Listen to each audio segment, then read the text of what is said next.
Hello students, तो मैं प्रिया तिवारी आपकी जीए मेंटोर एक बार फिर से स्वागत करती हूँ आपके अपने YouTube channel textbook banking पर। So IBPS PO, IBPS clerk and SO का रिजल्ट आउट हो गया और बहुत सारे बच्चों का सिलेक्शन भी हुआ है। जब से रिजल्ट आया है बहुत सारे बच्चों के मैसेजेस आ रहे हैं कि मैम सिलेक्शन हो गया, किसी का पीओ में सिलेक्शन हो गया, किसी का क्लर्क में हो गया, किसी का एसओ में हो गया, किसी का पीओ क्लर्क दोनों में सिलेक्शन हो गया है ना। ऐसे बहुत सारे मैसेजेस हमें देखने को मिल रहे हैं, बट सिर्फ यही मैसेज हमारे पास नहीं आए हैं। कुछ ऐसे बच्चों के भी मैसेजेस आए हैं जिन्होंने ये बताया है कि मैम हमारा सिलेक्शन नहीं हुआ, और जो बिल्कुल उम्मीद हार चुके हैं ना, उन्हें लग रहा है कि हमारा सिलेक्शन नहीं हुआ तो अब हम आगे क्या करेंगे। मैंने बहुत मेहनत की थी फिर भी हमारा सिलेक्शन नहीं हुआ, एंड लिटरली ट्रस्ट में वो सारी मैसेजेस देखने के बाद ना हमें भी दुख होता है, क्योंकि आप लोग जो प्रिपरेशन करते हैं ना, हमने देखा है, आपका एफर्ट देखा है, आपका डेडिकेशन देखा है, आप जो मेहनत करते हो वो हमने देखा है, क्योंकि आप डेली क्लास में आ रहे हो, क्लास अटेंड कर रहे हो। हम आपको जो बोल रहे हैं, जब बोल रहे हैं इस क्लास में आ जाओ, आप वहां पर आ रहे हैं, ये क्वेश्चन सॉल्व कर लो, आप उसको कर रहे हैं। तो आप लोगों की जो मेहनत है ना, वो हमने देखा है। और उसके बाद जब आपका सिलेक्शन नहीं होता है ना, तो जितना दुख आपको होता है उतना दुख हमें भी होता है, बट हम एक्सप्रेस नहीं कर पाते हैं। लेकिन एक बात आप लोग, पता नहीं आप लोगों को समझ में आता है या नहीं, बट एक टीचर और स्टूडेंट की जो बॉन्डिंग होती है ना, वो बहुत ही अलग होती है। जब टीचर किसी स्टूडेंट को पढ़ा रहा होता है और उसका सिलेक्शन हो जाता है, तो उससे ज्यादा खुश वो टीचर होता है, और जब उसका सिलेक्शन नहीं होता है तो टीचर को दुख भी बहुत होता है ना। तो ऐसे कल बहुत सारे मैसेजेस सिलेक्शन के अलावा ऐसे मैसेजेस भी हमें देखने को मिले जिसमें बच्चों ने बताया कि सिलेक्शन नहीं हुआ। बहुत सारे बच्चों ने बताया कि लाइक 4-5 साल से प्रिपरेशन कर रहे हैं बट सिलेक्शन नहीं हुआ, या फिर इस साल कोई एग्जाम क्वालिफाई ही नहीं हुआ, क्या करें। मतलब एक होता है ना कि जब आपका सिलेक्शन नहीं होता है आपकी मेहनत के बाद भी, तो वो निगेटिव थॉट्स आते ही माइंड में। वो बहुत ही नेचुरल है, बहुत ही कॉमन है, लेकिन हमें क्या करना है, हमें उन सभी चीजों से बाहर निकलना है। तो आज आपको उसी के लिए गाइड करने के लिए, थोड़ा सा मोटिवेट करने के लिए मैं ये सेशन आपके लिए लेकर आई हूँ कि अगर आपका सिलेक्शन इस साल किसी भी एग्जाम में नहीं हुआ है तो आपको परेशान होने की जरूरत नहीं है, क्योंकि कुछ खत्म नहीं हो गया है, दुनिया नहीं खत्म हो गई है कि सिलेक्शन नहीं हुआ तो सब कुछ खत्म हो गया, अब हम आगे क्या करेंगे। आगे करना है ना, बहुत कुछ है करने को, वो मैं अभी आपको बताऊंगी कि आपको आगे करना क्या है। ठीक है, तो एक बार जल्दी से आप लोग सेशन को लाइक एंड शेयर कर दीजिए, सो दैट और भी बच्चे हमारे साथ कनेक्ट हो सके, स्पेशली वो बच्चे जिनका सिलेक्शन नहीं हुआ है और उनको नहीं समझ में आ रहा है कि अब हम आगे क्या करें। क्योंकि हमने पूरा साल दिया, हमने 2-3 साल दिया, 4-5 साल दिया, हम बस एफर्ट करते जा रहे हैं, रिजल्ट कुछ भी नहीं निकल रहा है ना। तो अब मैं आपको बताऊंगी कि आपको क्या करना है। सबसे पहले आपको बहुत ही शांत होकर बैठना है और ये सोचना है कि आपका सिलेक्शन क्यों नहीं हुआ। क्योंकि आप में कमी क्या है वो आपके अलावा कोई नहीं समझ सकता है। आपकी जो कमी है वो खुद आप एनालाइज कर पाएंगे, और जिस दिन आपको पता चल जाएगा कि हाँ ये कमी है, यहाँ पर हम लैग कर रहे हैं, तो बस तुरंत उस कमी को दूर कर देना। आपको बस एनालाइज करना है पहले खुद को कि आपने कहाँ पर कमी कर दी, कहाँ पर आप लैग कर गए, जिसकी वजह से बाकी लोगों का सिलेक्शन हो गया और आपका सिलेक्शन नहीं हुआ। ये सब हम नहीं बोल सकते कि वैकेंसी कम थी, पेपर टफ आया था इसलिए सिलेक्शन नहीं हुआ। वैकेंसी कम थी, जितनी थी उतने लोगों का सिलेक्शन हुआ, पेपर टफ आया था फिर भी लोगों का सिलेक्शन हुआ है ना। तो जिनका सिलेक्शन हुआ वो कोई एक्स्ट्रा ऑर्डिनरी या स्पेशल नहीं है, आप लोगों के बीच से ही उन स्टूडेंट का सिलेक्शन हुआ है। तो दैट मीन्स कहीं ना कहीं तो हम में कमी रह गई है, और वो कमी क्या थी वो आपको पहचानना है। बस उस कमी को आइडेंटिफाई करिए, उस कमी को दूर करिए और फिर आगे बढ़िए, क्योंकि 2025 में अभी बहुत सारे ऐसे एग्जाम से बहुत सारी अपॉर्चुनिटीज हैं जो आपका वेट कर रही हैं। आप सबको पता है कि आईबीपीएस का कैलेंडर ऑलरेडी रिलीज हो चुका है। तो अगर 2024 की किसी एग्जाम में आपका सिलेक्शन नहीं हुआ है तो आप कंप्लीट टारगेट बनाइए, 2025 के हर एक एग्जाम को क्वालिफाई करना है। आपके पास अभी बहुत टाइम है, मैं आपको बता रही हूँ। ठीक है, चलिए थोड़ा सा यहाँ पर हम आईबीपीएस का कैलेंडर देखते हैं। आईबीपीएस का कैलेंडर रिलीज हो चुका है जिसमें इन्होंने बताया है। सबसे पहले हम आरआरबी की बात करें, ये आरआरबी पीओ है, ऑफिसर स्केल 1, ये ऑफिसर स्केल 2 एंड 3 है, और ये ऑफिस असिस्टेंट मतलब ये आरआरबी क्लर्क है। ठीक है, सबसे पहला जो आपका इस साल का आईबीपीएस का एग्जाम होगा वो आरआरबी पीओ का होगा, दैट इज ऑन 27 जुलाई। तो आईबीपीएस पीओ का जो प्रीलिम्स एग्जाम है वो 27 जुलाई, 2 अगस्त एंड 3 अगस्त को होगा। इसका जो मेंस एग्जाम है वो 13 सितंबर को होगा। ठीक है, अगर हम क्लर्क की बात करें तो जो प्रीलिम्स एग्जाम है आरआरबी क्लर्क का, ये 30 सितंबर, 30 अगस्त, 6 सितंबर एंड 7 सितंबर को होगा, और इसका जो मेंस एग्जाम है वो 9 नवंबर को होगा। अभी मंथ क्या चल रहा है, अप्रैल। ठीक है, पहला एग्जाम कब है, जुलाई में, वो भी 27 जुलाई, मतलब जुलाई लास्ट में है। तो अप्रैल मई जून जुलाई, आपके पास अभी भी 3-4 महीने हैं। अप्रैल हो गया, मई हो गया, जून हो गया, जुलाई, मतलब ये जुलाई वो भी लास्ट में है 27 जुलाई। तो आपके पास 4 महीने है किसी भी बैंक एग्जाम को क्वालिफाई करने के लिए। अगर आप सही तरीके से 100% डेडिकेशन के साथ प्रिपरेशन करते हैं तो आप 4 महीने भी आपके लिए बहुत है, मोर देन इनफ है कि आप एग्जाम को क्वालिफाई कर सकते हैं। ठीक है, तो आज से अभी से प्रिपरेशन स्टार्ट कर दीजिए और ये मान के चलिए कि 27 जुलाई से पहले आपको क्या करना है, अपना पूरा सिलेबस कवर कर देना है, बेसिक कॉन्सेप्ट को क्लियर करना है। हर एक सब्जेक्ट में जो भी आपका वीक सब्जेक्ट है उसको स्ट्रॉन्ग करिए, जो स्ट्रॉन्ग है उसको और भी ज्यादा स्ट्रॉन्ग करिए। जब आप प्रॉपर तरीके से एक स्ट्रेटजी बना के प्रिपरेशन करेंगे तो डेफिनेटली ये सारे एग्जाम्स आपके क्वालिफाई होंगे। ये तो आरआरबी का हो गया। इसके बाद है आपका IBPS PO, IBPS SO and IBPS clerk. ठीक है, अगर हम आईबीपीएस पीओ के प्रीलिम्स एग्जाम की बात करें तो 4 अक्टूबर, 5 अक्टूबर, 11 अक्टूबर को होगा। मेंस इसका 29 नवंबर को होगा। एसओ का एग्जाम 22, 23 नवंबर को होगा। मेंस इसका 4 जनवरी 2026 में होगा। क्लर्क की भी अगर हम बात करें तो इसका जो एग्जाम है दिसंबर में है। अभी आपके पास बहुत टाइम है, इसका एग्जाम दिसंबर में है, 6 दिसंबर, 7 दिसंबर, 13 दिसंबर एंड 12 दिसंबर। और इसका मेंस तो नेक्स्ट ईयर है, 1 फरवरी को, 1 फरवरी को नेक्स्ट ईयर इसका मेंस का एग्जाम है। तो टाइम तो आपके पास बहुत है ना। तो जब आपके पास टाइम है तो टाइम को यूटिलाइज करिए। जिसमें सिलेक्शन नहीं हुआ उसके लिए बैठकर रोने से बेटर है कि आपको पता है कि मुझे बहुत टाइम मिल रहा है अभी बाकी एग्जाम्स को प्रिपेयर करने के लिए।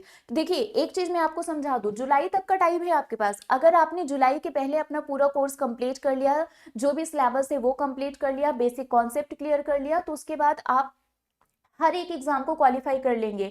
बट अगर आप नोटिफिकेशन का वेट करेंगे कि नोटिफिकेशन आएगा फिर पढ़ेंगे तो आप कर नहीं पाएंगे। मैं आपको बता रही हूँ 27 जुलाई से आपका एग्जाम स्टार्ट हो जाएगा। आपने आरआरबी पीओ प्रीलिम्स का एग्जाम दिया जुलाई और अगस्त में, ठीक है। उसके बाद आप आरआरबी क्लर्क का एग्जाम देंगे अगस्त सितंबर में। जब तक इसका एग्जाम होगा तब तक आरआरबी पीओ का मेंस एग्जाम आ जाएगा। जब तक इसका मेंस देंगे आरआरबी क्लर्क का मेंस एग्जाम आ जाएगा, ठीक है। प्रीलिम्स के बाद इसका मेंस एग्जाम आ जाएगा। ये सब आप देते रहेंगे तब तक आईबीपीएस पीओ का प्रीलिम्स स्टार्ट हो जाएगा, एसओ का हो जाएगा और क्लर्क का। ये सब आप देते रहेंगे, इनमें से इन सब का मेंस भी होता रहेगा। मतलब जुलाई से नेक्स्ट फरवरी तक आपके बैक टू बैक एग्जाम्स होंगे। तो वहां पर आपको इतना टाइम नहीं मिलेगा कि आप किसी सब्जेक्ट को बहुत ज्यादा टाइम दे पाओ, है ना। तो आपके पास जुलाई के पहले तक का ही टाइम है, 27 जुलाई तक का जो आपके पास टाइम है, आज से लेके 27 जुलाई को आपका पहला एग्जाम है। उसके पहले आपको क्या करना है, अपना सिलेबस कवर करना है, बेसिक कॉन्सेप्ट को क्लियर करना है। मैं बार बार रिपीट कर रही हूँ, बाद के भरोसे में मत रहना कि जब नोटिफिकेशन आएगा तब प्रिपरेशन स्टार्ट करेंगे। फिर ये बैक टू बैक एग्जाम वाला जो ये प्रोसेस होता है ना, इसमें आप कुछ कर नहीं पाएंगे। फिर वही होगा कि मेरा एग्जाम क्वालिफाई नहीं हो पा रहा है, बहुत जल्दी जल्दी एग्जाम हो रहा है, टाइम नहीं मिल रहा है, पढ़ नहीं पा रहे, क्या करें।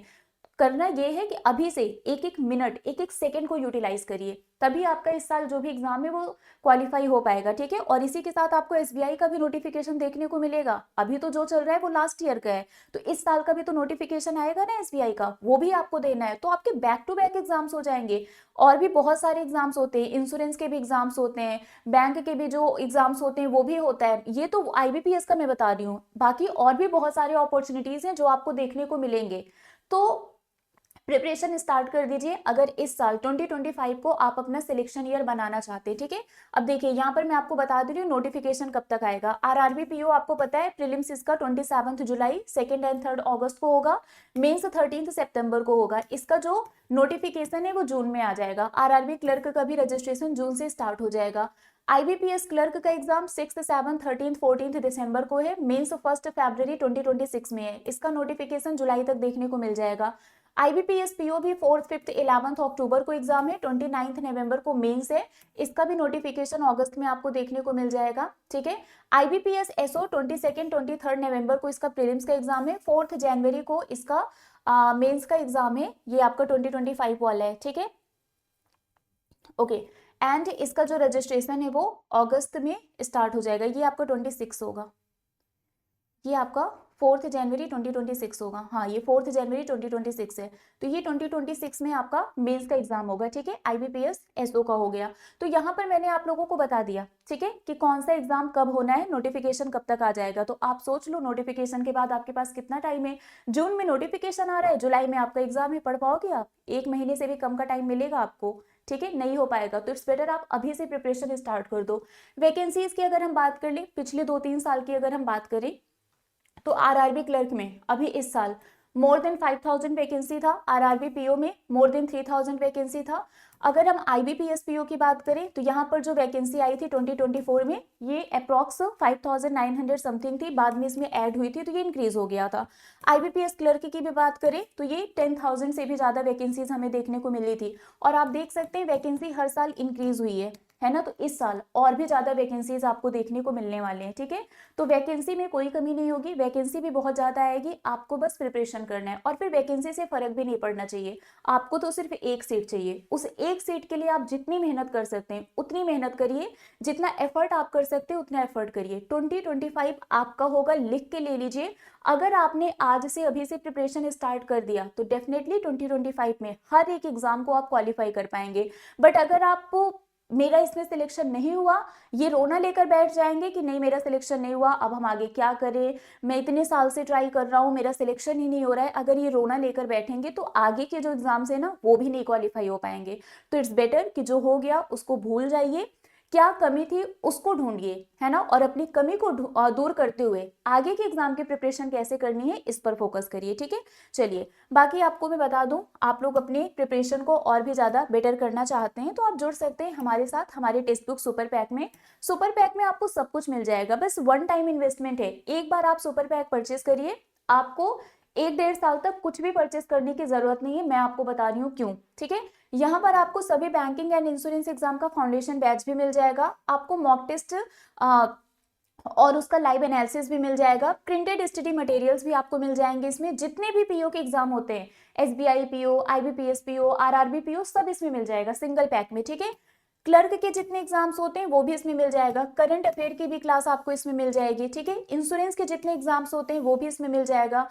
स्ट्रेटजी सेशंस भी होंगे जिसमें आप फैकल्टी से क्या कर सकते हैं, 1-to-1 इंटरेक्ट कर सकते हैं। डिस्क्रिप्टिव की भी क्लास आपको इसमें मिल जाएगी और इंटरव्यू का भी जो क्लास है ना, वो भी यहाँ पर आपको मिल जाएगा। मॉक इंटरव्यू भी इसमें कंडक्ट कराया जाता है। सिर्फ इतना ही नहीं, आपको यहाँ पर टेस्ट सीरीज भी मिलेगा, ठीक है। हर एक एग्जाम का टेस्ट सीरीज भी आपको इसमें मिल जाएगा, आपको हर एक सब्जेक्ट का स्टडी नोट्स भी मिलेगा, ठीक है। प्रैक्टिस के लिए हर एक सब्जेक्ट के 5000 से भी ज्यादा क्वेश्चंस आपको मिलेंगे, मतलब सब कुछ इस सिंगल पैक में आपको मिल रहा है। एक बार आपने इनरोल करवा लिया तो पूरे साल भर आपको किसी भी एग्जाम के लिए अलग से कुछ भी परचेज नहीं करना पड़ेगा, ठीक है।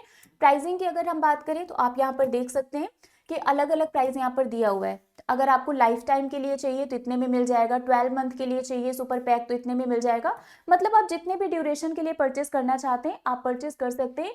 अगर आपको डिस्काउंट चाहिए तो आप यहाँ पर मेरा कूपन कोड यूज कर सकते हैं, दैट इज प्रियटी, PRIYAT। अगर आप मेरा कूपन कोड यूज करेंगे तो यहाँ पर आपको डिस्काउंट मिल जाएगा, ठीक है। आप देख सकते हैं प्राइस यहाँ पर कम हो गया, तो जल्दी से हमारे सुपर पैक में इनरोल करवा लीजिए, ठीक है। और अपने प्रिपरेशन को स्टार्ट कर दीजिए क्योंकि क्लासेस ऑलरेडी यहाँ पर चल रही हैं। 2025 को अगर अपना सिलेक्शन ईयर बनाना है तो आज से और अभी से मेहनत करना पड़ेगा, ठीक है। सिर्फ बैठकर सोचने से कुछ नहीं होने वाला है, मेहनत करिए, पढ़िए, मॉक टेस्ट दीजिए, एग्जाम दीजिए, डेफिनेटली 2025 में आपका सिलेक्शन हो जाएगा, ठीक है। ये मेरा टेलीग्राम ग्रुप है प्रिया मैम टेक्स्ट बुक, इसको आप लोग ज्वाइन कर लीजिए। मेरी जितनी भी क्लासेस होती हैं सभी क्लास की पीडीएफ, क्लास के लिंक, सारे अपडेट, नोटिफिकेशन सब कुछ यहाँ पर मिल जाएगा। तो अभी के लिए फिलहाल बस इतना ही है, मिलेंगे आपसे ऐसे ही किसी और सेशन में। Till then bye bye guys, take care, thank you so much.